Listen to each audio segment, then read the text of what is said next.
Okay, 5 minute update. Man, it's been an actual minute since I made one of these posts. I finished last year's YouTube project, this idea of posting once a day. It went pretty well in that I did post a lot of YouTube videos. Not a lot of people watched them, but I did the project, and I think that's something that is more important for me.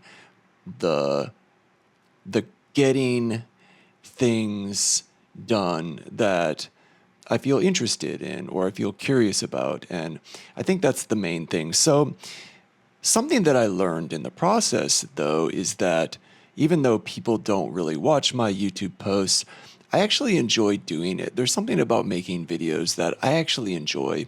So, I'm going to keep going starting this year, 2026.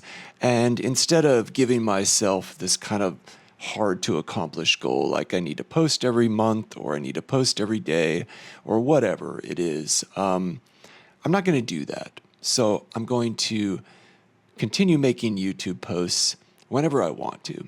And I think that feels right for me. So, for example, today, happy 2026. This is my first video, even though it's already March, so my first video of the year, video post. And so I'm just going to use my 5 minutes to do a quick update on what's going on, what's new. And there's a lot of new things going on that I thought I'd share. Also new is that I'm making these videos and I'm going to continue doing that. I can only imagine that I have some friends who find it annoying, but those aren't my real friends. My real friends, I think, appreciate the things that I do.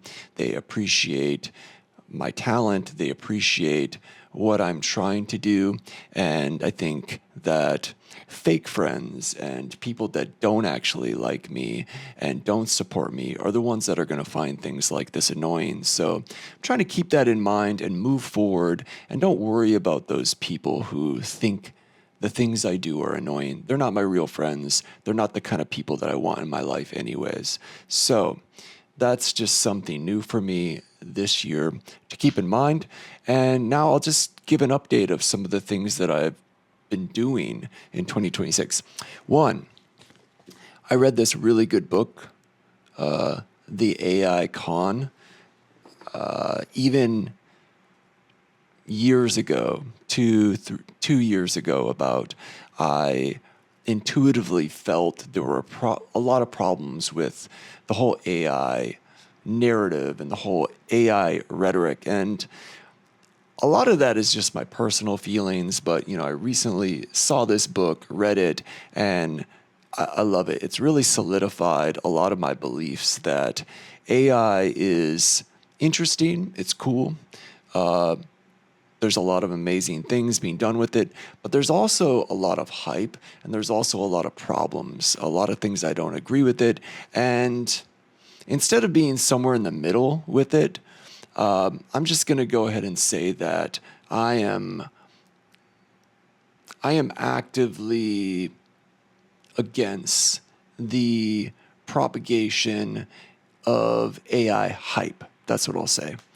So I'm going to take that stance moving forward for myself and for my work. As a designer, I'm committed to not being AI first, not using more AI tools in my work, and actually going the other direction and being more human first, non-AI. And that's just what I'm going to do. And maybe it'll pay off, maybe it won't. Maybe I'll suffer in the short term, but I think in the long term, this is going to be right for me.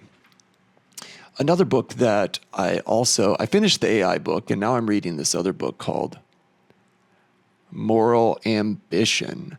And this is also turning out to be like the perfect book for me right now, where I'm at in this moment of time. And it's all about thinking about your talents and then considering how best to use them to make the world a better place, to make the world more like the world that I would like to live in.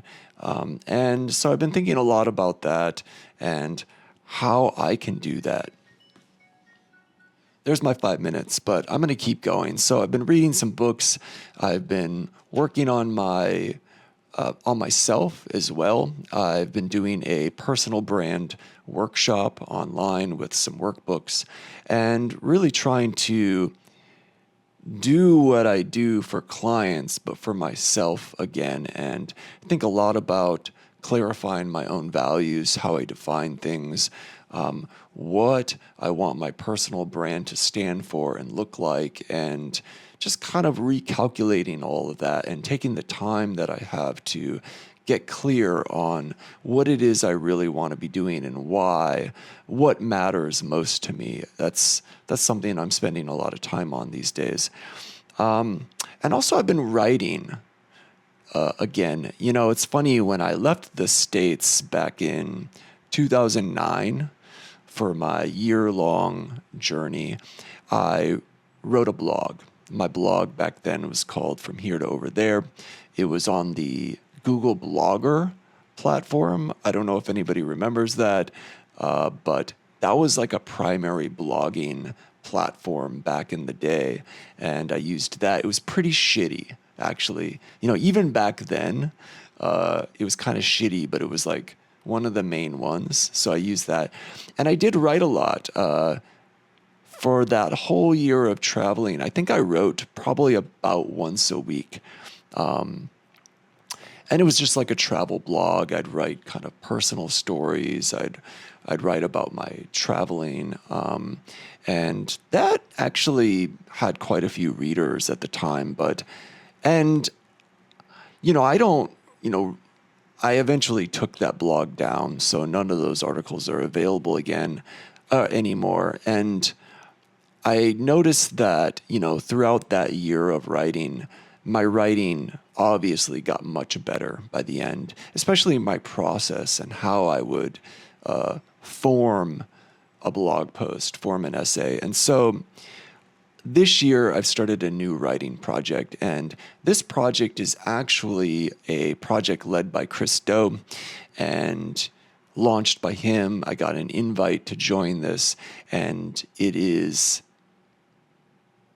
52 weeks of writing essays about me, about my values, about my experiences in my life and how that's affected my work, and yeah, sharing a lot of that, a lot of my own values and my philosophies and my experiences in my life and also my work. And so I'm doing that, and I'm enjoying getting back into writing. For a long time, I really hated writing, and there's a couple reasons for that. One, I think it's because writing is actually really hard. I think of a lot of the things that I've dabbled in and I do, writing really is one of the most challenging things because you have to take thoughts and then clarify them. And I think that process is really difficult these days for a lot of us, especially a lot of designers. But I'm happy that I'm doing it again because I really do like sharing. I really do like when I can take a story or something I'm trying to communicate and do it well. It feels really good. It's very rewarding when it works out. And it doesn't always. The 52-week project is an article every week for the next 52 weeks. I'm on Article 9 is what I just posted. Next week will be Article 10. So I've got a long ways to go, and they'll be shared on my Substack throughout the year. So maybe I'll put a link to my Substack in this video. If you're interested in my essays, in that kind of format, please subscribe to my Substack. Not a lot of people see these videos, so I probably won't get a lot of subscribers from this post. But if you are the one or the number 2 person watching this video, check out my Substack and support me. I'm going to be working really hard on this every week to do my best to write articles that communicate what I want to communicate well. Yeah.